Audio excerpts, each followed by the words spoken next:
अब ये राजसमंद लोकसभा में आपने अपने लिए भी कुछ टारगेट तय किया कि भाई मेरी विधानसभा से मैं आपको इतने वोटों से आगे करने वाला हूँ, या मेरी विधानसभा की स्थिति कुछ ऐसी रहने वाली है?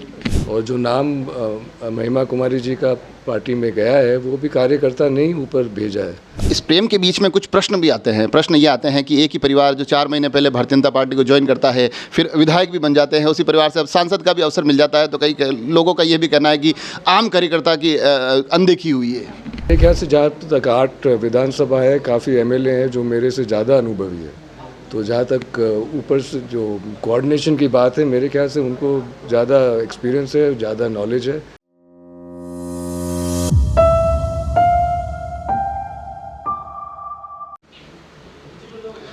लोकसभा चुनावों की सरगर्मियों के बीच राजसमंद का नाम तय होते ही हलचल बड़ी तेज़ी से बढ़ रही है। होली के इस पर्व के आसपास अब ऐसा लग रहा है कि कुछ कलर अब भारतीय जनता पार्टी के भी फिज़ा में दिखाई दे रहे हैं। और जो नाम निकल कर आया है महिमा कुमारी मेवाड़, वो जब जिक्र आता है तो जैसा कि मैंने पहले भी बताया कि चुनाव के दौरान विधानसभा चुनावों में उनको बहुत करीब से देखा है, मगर वो तब विश्वराज सिंह जी मेवाड़ के लिए वोट के लिए अपील किया करते थे। अब थोड़ा सा मामला बिल्कुल उल्टा हो गया है। अब इस बार वो प्रत्याशी है और उनके लिए वोट की अपील विश्वराज सिंह जी मेवाड़ को करनी होगी। तो ये कैसा अनुभव रहने वाला है, इन तमाम चीज़ों को लेकर अभी हमारे पास बात करने के लिए सीधा जुड़ते हैं विश्वराज सिंह जी मेवाड़ से। सबसे पहले तो आपको बहुत बहुत बधाई। और दूसरा, जो भूमिका बदल गई है विधानसभा चुनाव में, वो आपके लिए मत और समर्थन मांग रहे थे, अब आपको वो भूमिका निभानी है, तो ऐसा लग नहीं रहा कि चलो ये कर्जा उतारने का बड़ा जल्दी समय दे दिया पार्टी ने आपको? सबसे पहले आप सभी को होली की शुभकामना, मंगल कामना।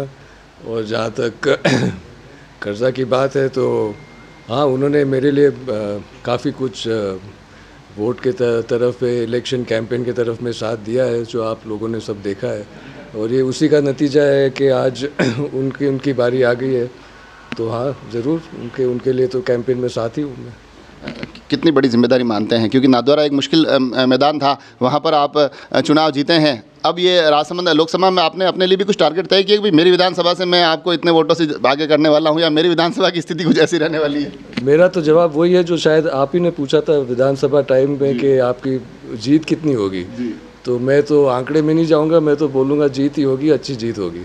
अच्छी जीत होगी, मगर क्योंकि आपका जो विधानसभा चुनाव था उसको यूँ माना जा सकता है कि वो कहीं ना कहीं महिमा कुमारी जी की राजनीतिक जो संभावनाएं थी वो उस चुनाव में लोगों ने देखी, वो एक बहुत बड़ा कारण लगता है कि जिसके कारण आज ये भारतीय जनता पार्टी ने ये फैसला किया है।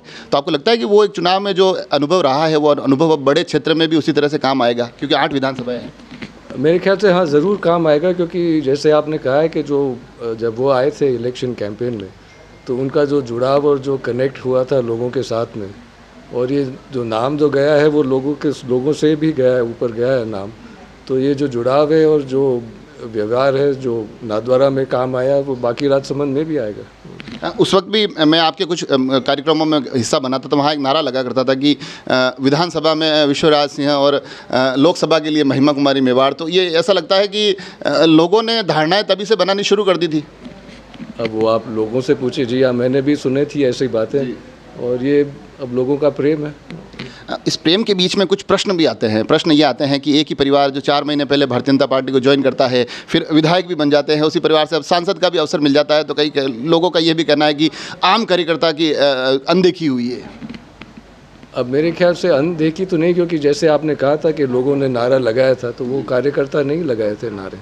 और जो नाम महिमा कुमारी जी का पार्टी में गया है वो भी कार्यकर्ता नहीं ऊपर भेजा है। तो अनदेखी की तो बात है नहीं, और सबको साथ ही काम करना है, सबके लिए कोई ना कोई जिम्मेदारी तो अवश्य होगी। आपकी भूमिका क्या देखते हैं एक विधानसभा के विधायक के तौर पर, या फिर 8वीं विधानसभा अब आपको थोड़ी सी एक पैनी नज़र बनाए रखनी होगी? इस पूरे लोकसभा परिदृश्य को बड़ी बारीकी से जांचना परखना होगा कि किस प्रकार से अब हमारी चुनावी ये कवायद है, क्योंकि 1 महीने का समय है। मेरे ख्याल से जहाँ तक 8 विधानसभा है, काफ़ी एमएलए हैं जो मेरे से ज़्यादा अनुभवी है। तो जहाँ तक ऊपर से जो कोऑर्डिनेशन की बात है, मेरे ख्याल से उनको ज़्यादा एक्सपीरियंस है, ज़्यादा नॉलेज है। साथ तो रहना है, तो जहाँ मदद होएगी करेंगे।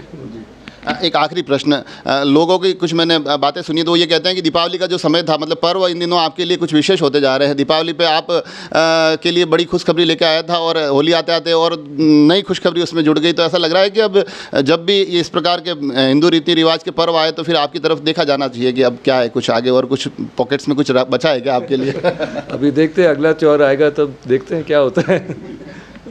अब आज रंगोत्सव है, इसके बाद अब आगे की क्या रहने वाली रणनीति, किस प्रकार से क्षेत्र में जाना और ये सब? एक तो आज शाम को प्रोग्राम है बड़ा बानूजा में, वो नाथद्वारा में ही है, और फिर धीरे धीरे जैसे वो आइटनरी बनेगी, शेड्यूल बनेगा तो प्रचार तो शुरू हो रही है। और भी कई सारे दावेदार थे, उनमें से भी किसी से चर्चा हुई कि क्या हुआ या किसी के फ़ोन आए, बातचीत हुई हो? अब दावेदार कौन थे वो पार्टी जाने, नाम तो प्रेस में उछल रहे थे, काफ़ी कुछ नाम है। तुमसे मैं सबसे मिला तो हुआ हूँ और ऐसे तो ठीक है सब। परिणामों को लेकर क्या सोचते हैं? और क्योंकि दिया कुमारी जी ने बड़े अच्छे काम किए थे यहाँ, तो वो भी एक माइलस्टोन की तरह रहेगा, मगर परिणामों को लेकर क्या सोचते हैं आप? परिणाम तो अच्छा होगा और जिम्मेदारी हम सबको निभानी है, जिन्होंने भी जिम्मेदारी झेली है हम सब निभाएंगे। ये भी तो होता है ना कि अगर एक ही परिवार में विधायक भी है, सांसद भी है, इतने दिन आप थोड़ा यूँ था कि भाई चलो मैं एक एमएलए हूँ, हमारी सरकार है, अब वो घर में भी स्थिति बदलने वाली कि चलो मैं दिल्ली की सरकार से जुड़ने वाली हूँ, ऐसा कुछ अगर परिणाम सब पक्ष में आते हैं तो?